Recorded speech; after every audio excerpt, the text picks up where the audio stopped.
Hi Leo, this is Jav. Welcome po sa ating channel. By the way Leo, this is timeless reading. Gamitin ang reading na ito bilang gabay lamang. Kung naka-resonate kayo, comment down. Tandaan, ito ay channel reading po. Kunin nyo lang po kung ano ang naka-resonate sa iyo. This is for you, Leo.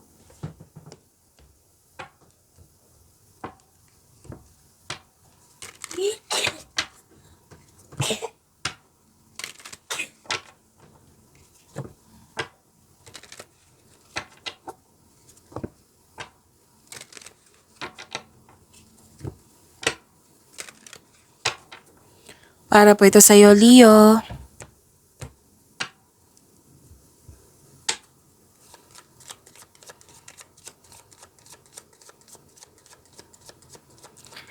Maraming salamat po sa inyong patuloy na suporta, sa mga nag-donate, sa mga hindi nag-skip ng ads.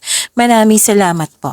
Sa mga hindi pa nag-subscribe, subscribe na po kayo at click bell notification para malaman nyo na may bago tayong video. Para sa mga gustong magpa-reading, comment po kayo ng personal reading. Again, comment kayo ng personal reading and check my reply sa comment section.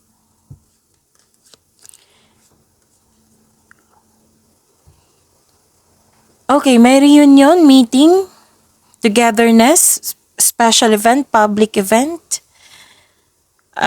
party.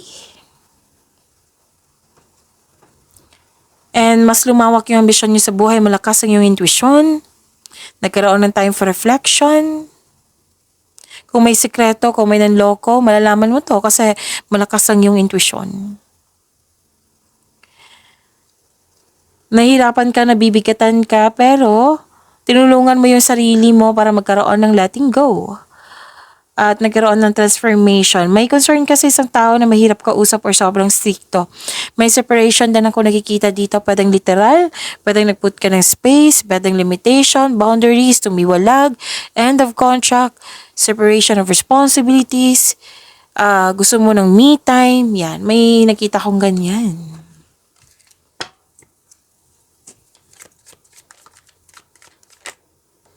Leo, this is your energy.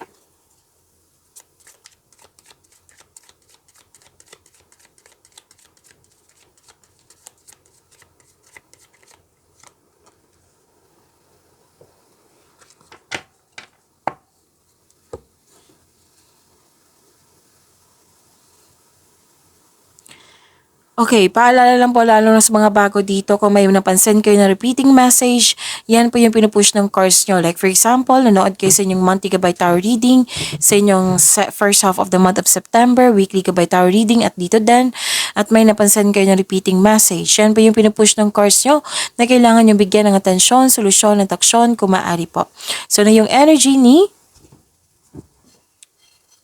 Leo.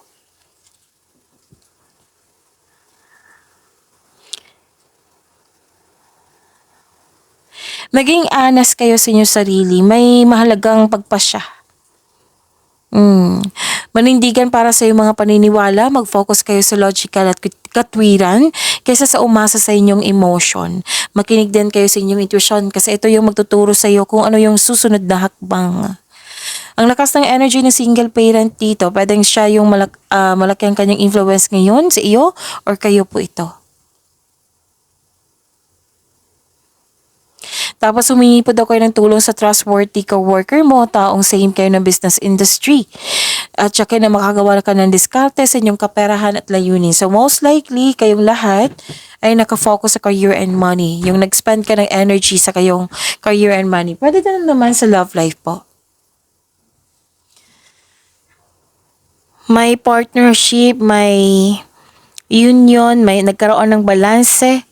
Maaaring may namuong relasyon. So this card symbolizes shared feelings and mutual attraction. Mostly romantic partnership ito. And this is a destiny card kasi. So isang malaking good news to sa mga single dyan. So, okay. Masaya kayo ngayon. Okay? At may nakita rin ako dito may parating na job opportunity or business partnership, kasosyo. Or may nagbigay ng tulong sa iyo or suporta sa iyo, isang tao. At sabi ng card, yung dumating na opportunity sa iyo, tangkapin mo daw. Kung pwede. Kasi may nakita ko dito financial growth. Pero, syempre, may kasamang ano yan, konkretong plano at sipag.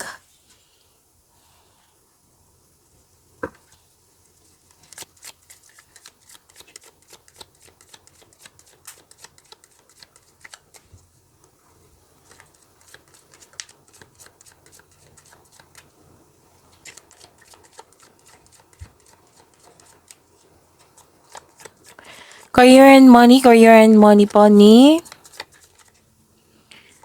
Leo.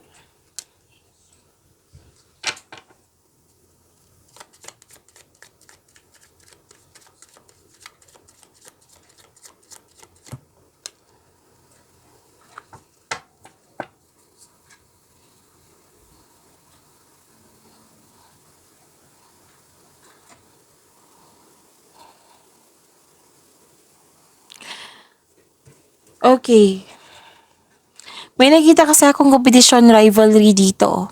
Conflict, pwedeng sa isang sitwasyon, sa isang bagay, or sa isang tao. At nagkaroon ng struggle or conflict. Oo. At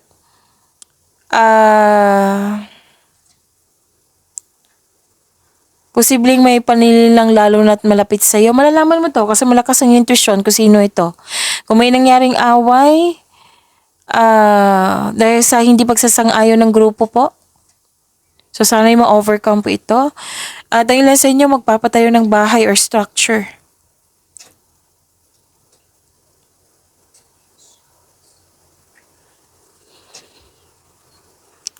May loss of connection kasi ako nakikita dito, loss of connection or loss of things or loss of opportunity.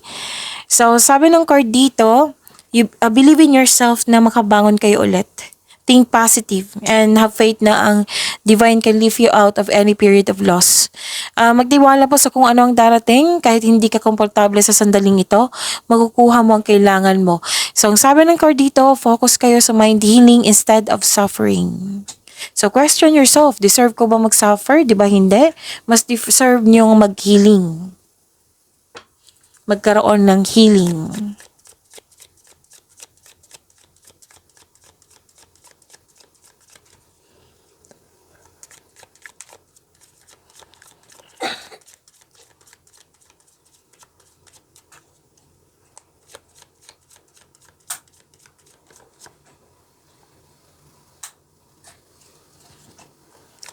Love life, self-love, partnership, and romance ni Leo.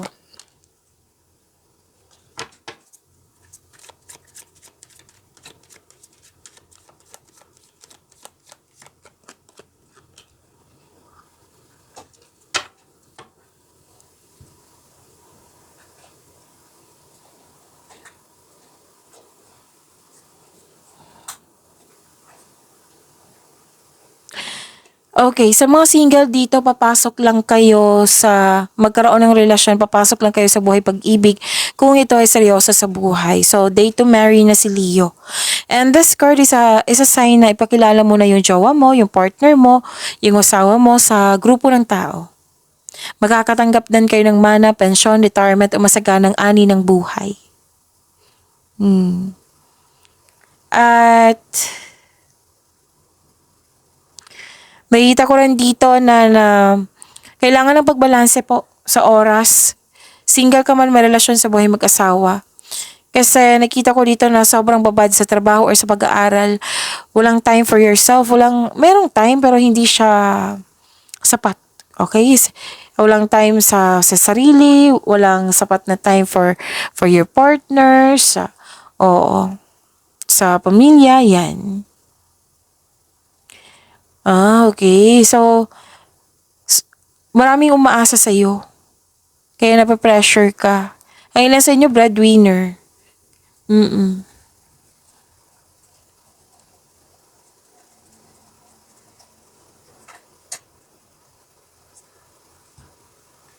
Nakita ko rin dito na you are walking away from toxicity. You are walking away from a relationship. From friend ba to, partner, or sa isang tao na mahalaga sa'yo. Kasi nagkaroon ng unhealthy connection. It might be this is a space or literal talaga na you are walking away, you are moving on. Pwede din na hinayaan mo lang siyang matapos, oo, na nagpasya ka nang mag-move on ka na. Okay, so pag-imanin niyo po yung blessings sa binigay sa inyo, Leo. See you tomorrow. Maraming salamat po.